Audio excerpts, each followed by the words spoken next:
It's 2029. I've been doing this, for 11 years now. I've covered so many rap albums, it just goes by in a blur. But what I want to do now is it just came to my attention. I saw it, I was on Flibber, and I was just kind of scrolling through Flibber, and I saw just randomly this post celebrating that project by Conductor Williams and Boldy James. So, this came out, and this is why they had it, exactly 5 years ago this week, all the way back in the end of June 2024. And so I looked at my catalog, and I went through all my old videos. I know I've done a lot of videos on Boldy, a lot of videos on Conductor, and I was like, did I cover this project? And I didn't. I didn't review it. This is put yourself 5 years ago. This is before Whitmer's first term, the first year of that Celtics three-peat, before Florida secession, before the Lions won the Super Bowl, and definitely before Conductor Williams won that Grammy. It's hard to even contextualize the fact that these two great artists made this project together, this EP, and that somehow I just missed it. And so I tried to figure it out. I looked it up. I looked at my notes, and I saw that I started writing about it, but I just kind of trailed off. And I think the problem is, and I used to say this all the time back then, that we were spoiled. We just didn't know how good we had it. Before West Side Gun retired from music and just did his whole wrestling thing. And, it was right at that time that Drake just totally fell off. I don't know if you remember, there was this whole back and forth thing with Kendrick. It was a different time in hip hop back then. And there were all these great underground producers, underground rappers who were just releasing so much stuff that it was easy to miss something. A clear classic, a clear 5 mic back in the day source classic that could just slip right by. I went through my record collection. I found some other things, from around that time. Kiss the Ring by Rome Streets. This has, in my opinion, the best Conductor production ever. Even better than the track he won a Grammy with, for, what's her name? Sizzle, right? Is that her name? I don't even know. It's hard for me to keep up with pop even on this thing. I think it was Sizzle. The production on here was some of Conductor Williams' greatest production. And this is just one thing he did. The same year that this came out, Ritz Ass Haitian came out. Remember this album? Now, I still remember, because I remember getting this on vinyl and looking at it and being all psyched. And the best song on the entire album, Sur le pont d'Avignon, l'on y danse, isn't even on the vinyl. I'm still bitter. 5 years later, I'm still bitter. I declared that the best song of 2024, by the way. And let's not forget even Boldy James. I was even on the Boldy James thing. Okay, sure, I bought this mainly because I was excited about the die-cut Nintendo. So excited, I actually bought the game on Nintendo just to be there. But that was how much. All those things came out in the last couple of years. And that's to say nothing of the fact that if I go back to 2024 and I check my notes, I see that Conductor Williams did all these projects. He was on, did you know he used to produce for Drake? Back before the weirdness with Drake all came out, before his trial, all that stuff. He actually produced some songs for Drake that year. He was all over the place. Boldy James released an album that year with Nicholas Craven.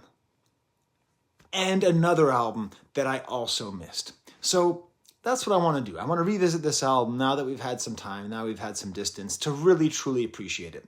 I did look up some of the other good and great hip-hop YouTubers. Hip Hop History Buff, of course, did a review of this. This was way back when I had more subscribers than he did. I'll include a link to his if you want to see his review. Like always, a very solid, well-rooted in history and culture review. I don't have to tell you about Hip Hop History Buff. You know how good he is. But when we listen to this album, we're just reminded back in this time when we were just drowning in great Boldy James rhymes and Conductor Williams beats. And now that they've kind of gone their separate ways, it's nice. It's nice to revisit it. So let me give you a stamp. Let me give you an example song with what has been my favorite song off this album, the Old Switcheroo. So you can click up there. I'm releasing this on YouTube and on Flibber, so whichever way you're watching it, it doesn't really matter to me. And this is, unlike the rest of the project, I'd say this is the most sort of back in the day, I used to talk about avant-garde beats. It's sort of a more avant-garde style beat. It's got this great bass and this gentle bell sound, and it's this weird little like choo-choo, and there's like a different conductor. Like he has people saying conductor all the time, but this is a different conductor. And there's like a little harmonica, like a I don't really know what that thing is. It almost sounds like a train whistle. Maybe it is. And while he's making this beat, while this beat is forming, it is proto-form. It is forming. As it's forming, Boldy James comes in and says 227. And this is before the movie. So, we all know the movie 227 that Boldy James made about his life in Detroit and all that and growing up and being a great rap star, right? Great movie. We all loved it, right? Got snubbed at the Oscars, whatever. But like this, back in the day, when you listen to a Boldy James project, like you just always just say 227, right? You just say it all the time. It was like that guy, 21 Savage. I don't know if you remember him. He used to always just say 21. Well, he's got more. He's got 206 more. He's got 227. But as the drums start coming in, they're just slightly behind the beat. And this is what Conductor Williams did and does as well as anybody, is just create these beats with this just tension in the rhythm where you're just a little bit behind it. And then Boldy James's famous laconic voice comes in.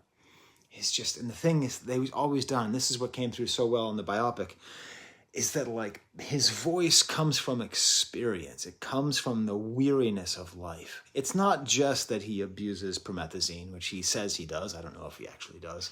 I mean, I saw his interview a couple years ago with Barbara Walters' clone, but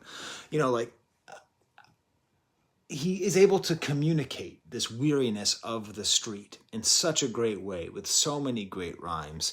And the thing that he's so great at is that he can have all these great rhymes and he can pull off lines which back in those days the kids used to use this term cringe all the time, that if they were not delivered by somebody who's just an absolute master of his craft and master of his voice. I'll give you some examples, okay? But first of all, just this weariness. The only reason I trap because the only thing promised to me was the state Bing, right? The only thing promised to him was jail. Hating on me, you need to relax. I only rap because I can't sing. My B-word hate that I'm too nonchalant. Brand new Saint Laurent came from selling fake jeans. Just a fun idea. And then we get this kind of goofy chorus, like goofy and hard. Boldy James knows how to be goofy and hard. And he's the kind of guy where if I were doing an interview, I would not feel comfortable calling him goofy, right? but I'm just saying, right? I mean, before Hollywood. East-west, running back and forth, trying to run his money up the long way, stepped on it like a bunion, had a runny-in for the money-in, sold more circles than some funny-ins, all eyes on me through the tollways. He just made a funyun rhyme. That's what I'm saying, right? Like, he pulls it off. He pulls it off. But only he can pull it off. Just great. She'd be like, you got this ish sewed up and knitted. I don't even know how to crochet. And then also just, this was definitely the golden era of drug lyrics. You had Benny the Butcher, who was doing some great crack lyrics. You had Stove God Cooks doing some great crack lyrics. And then you really had people like Boldy James and sometimes Makami when he was rapping about drugs, just really stretching the meaning of words to just their absolute limit. Spin the work up like a merry-go, titties on the fully, no areola. I don't know what that means, but this song absolutely rules. And the thing that's great is that when you listen to it, I could tell you that it came from 2024, but I could have told you it came from 2019, I could have told you it came from 2029. I could have said it came from this year. It's timeless. Even though he was just working, he was just getting going on this great kind of warbled production style that he'd get going, It's just awesome. I'm going to go through the rest of the album a lot quicker now. It starts off with the track Terms and Conditions, another great warbled soul sample.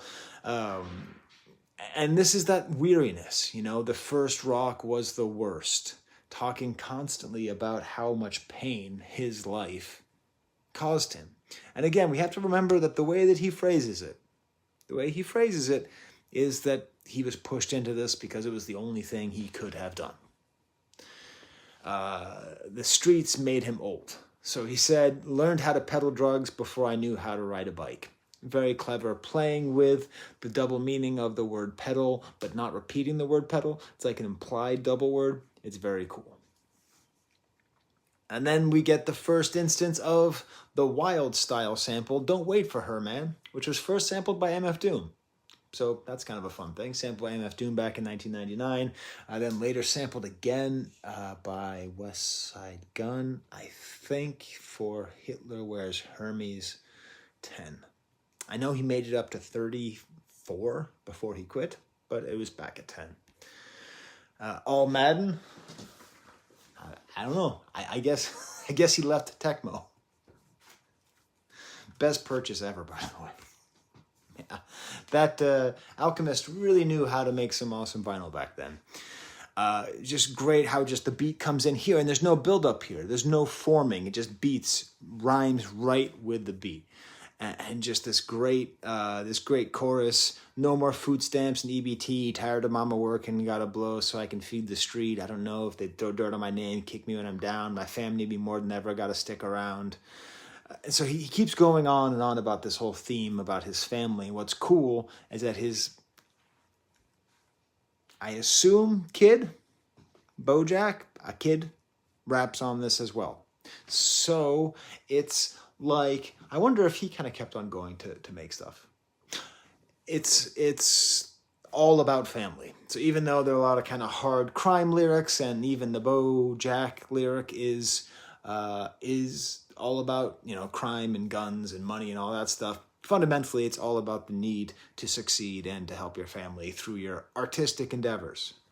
Next track is Flying Trapeze Act. Beautiful swirling sounds. My love is real. Sampled. Just a very nice, Conductor just has these great swirling samples. Two and a hottie finna slid the machine back. My young catching bodies like a flying trapeze act. This is one of the great things about this time, was these artists, these great underground rap artists, were trying to find a million different ways to say the same goddamn things. They had to say the following things. 1, I have a large quantity of cocaine. 2, I know how to divide large quantities of cocaine into even larger quantities of cocaine. And 3, I kill people. So all of those things, you get into your plug, you get your stepping on a brick, standing on a brick, dancing on a brick, and then you get your catching bodies, and you get your put on a t-shirt, and you get all this. But this is a perfect example of this art style. Then we get to the stamp, Old Switcheroo, then Undisputed. Exciting strings kind of back and forth. And it's weird because here's a thing where Conductor Williams is like flirting with modern drum sounds, like modern kind of hi-hats, but the way they interact with the strings is just that little bit of underground, just that little bit of cool, and just beautiful flow. Allergic to the FBI, How Long Is That Car Parked? Yeah, I'm not a criminal. I don't ever want to be a criminal. But I do think it's very cool, the idea that you always have to worry about what cars are behind you when you're a criminal. Just sometimes when I drive, I like to pretend like I got a tail. Or like, why is that person? Probably because when I was a kid, way back 50 plus years ago, almost 60 years ago now, I guess, if my stupid bit keeps up, there were all these things about stranger danger, and it was like, if you see the same car driving, then they're probably trying to kidnap you. So when I would go home from elementary school, I would like run through the bushes and I would like hide because I always saw the same Caprice Classic on my way home. I only came to realize later that was just that when that dude went home from work, he wasn't trying to kidnap me, probably. He wasn't trying to Gordon jump me. If you get that reference, if you get the reference, he wasn't trying to Gordon jump me, tell me in the comments and I will be your friend. 5 years ago, I still had 100,000 subscribers, so that was pretty cool. Until I said that thing. That thing I said. Plugs say he got a mangy mutt. If it's hit, I'll never pet it.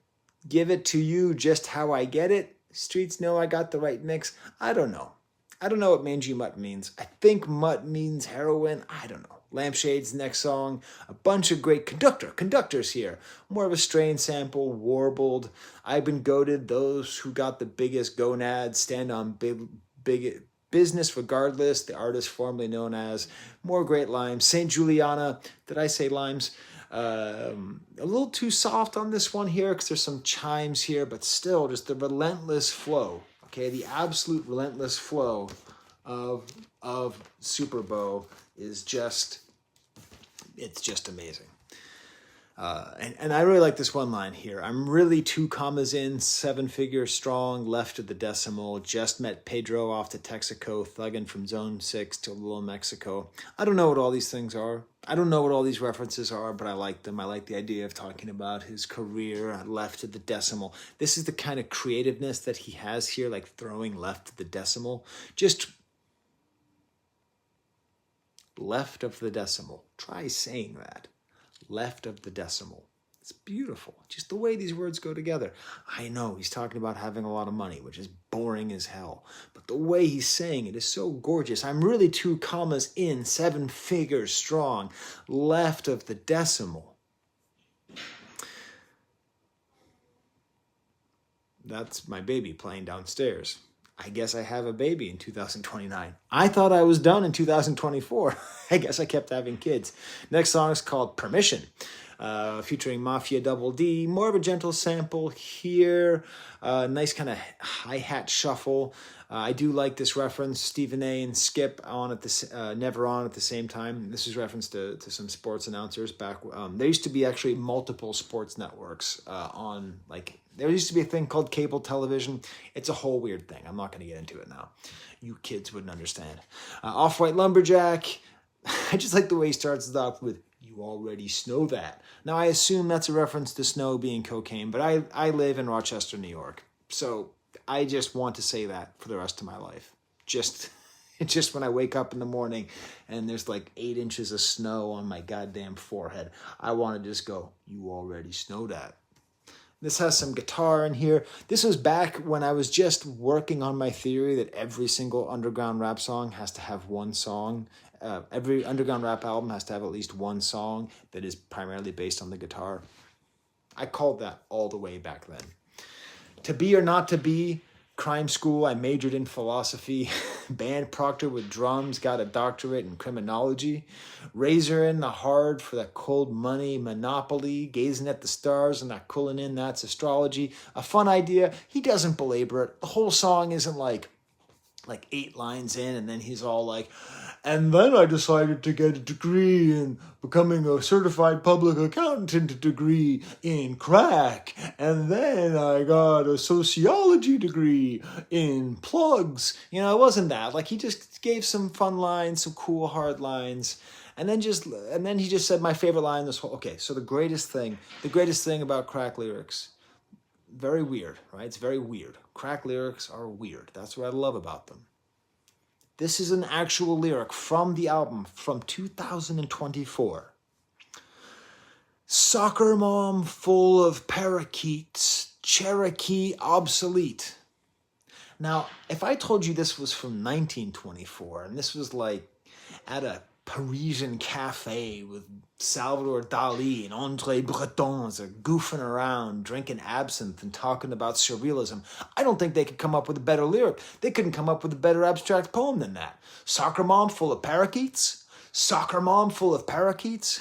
Now, I get it. I think I'm smart enough because I think soccer mom just means a minivan. I always ride minivans. Always. Always ride minivans, never SUVs, by the way. That's a little thing out there. I still got the same Sienna I had back then, 2025. And I think parakeets is like because the Spanish word for parrots is another word for cocaine. But parakeets aren't the same thing. I don't know. That's what I think it is. I don't know what Cherokee obsolete means, but it's just great. He has a whole bunch of fun with these multisyllabic rhymes where he rhymes. I'm just going to read the rhymes that he says. Inglés, eBay, replay, relay, leeway, weebay, three-way, PJ, PJ. multisyllabic rhymes, but he's so smooth you don't even notice it. Album ends with stamps in the middle, kind of a nice Motown sound. I don't know. Conductor Williams is from St. Louis. Boldy James is from Detroit. There has to be some kind of like, you know, Midwest connection there. It's hard to be from the Midwest. This great sort of triumphant Motown sound, and I take a bullet to the head before I take a stand. Then the whole thing ends with Don't Wait for Her Man again from Wild Style. So there's my retro review. My retro review of that project. I feel embarrassed. I feel embarrassed that I didn't review it then, but we just didn't know how good we had it. That albums that, you know, by today's standards would be considered 5 mic masterpieces, back then were just considered, oh, Conductor's got a new album out. Boldy's got a new album out.